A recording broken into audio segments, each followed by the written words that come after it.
ওনাকে দেখার পর আমার মনে হয়েছে যে মানুষ কি করে এত সুন্দর হয়।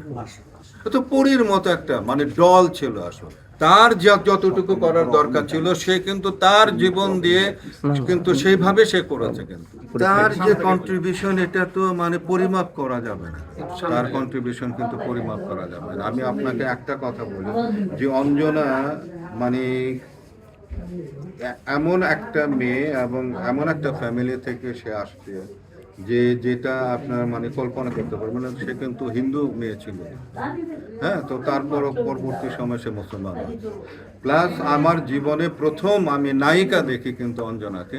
দস্যু বনভোর ছবির শুটিং চলছিল আপনার যে টিপু সুলতান রোডের একটা মন্দির আছে পাশে, আর ওই পাশেই হলো গিয়ে আমার স্কুল ছিল।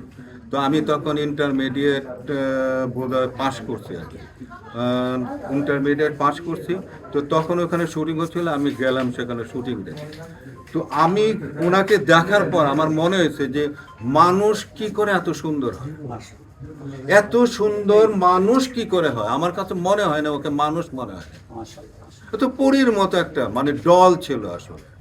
তো সেই মানুষটা সারাটা জীবনই চলচ্চিত্রে থেকেছে, চলচ্চিত্র জন্য কথা বলেছে সারাটা জীবনই। কিন্তু কালার এক্সপার্ট, জর্জ স্যাপ এবং মাইল্ড অন হ্যান্ডস টেকনোলজি সমৃদ্ধ অরিক্স ক্রিস্টাল ওয়াশ আপনার লন্ড্রি এক্সপার্ট।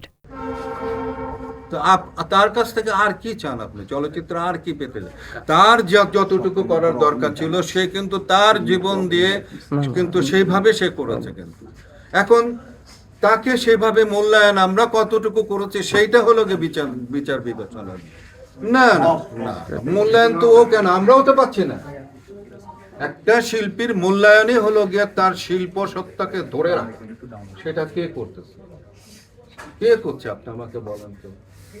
এখানে কে এগিয়ে আসছে, কে এখানে মানে চলচ্চিত্রকে ধরে নিয়ে আগে বাড়ার জন্য কে চেষ্টা করছে?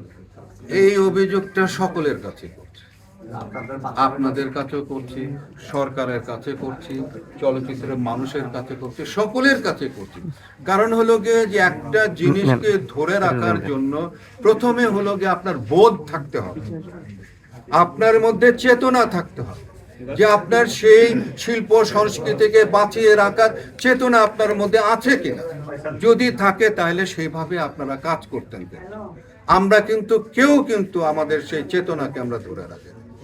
চলচ্চিত্র কোথায় আছে আপনি আমাকে বলেন তো, আছেটা কোথায়?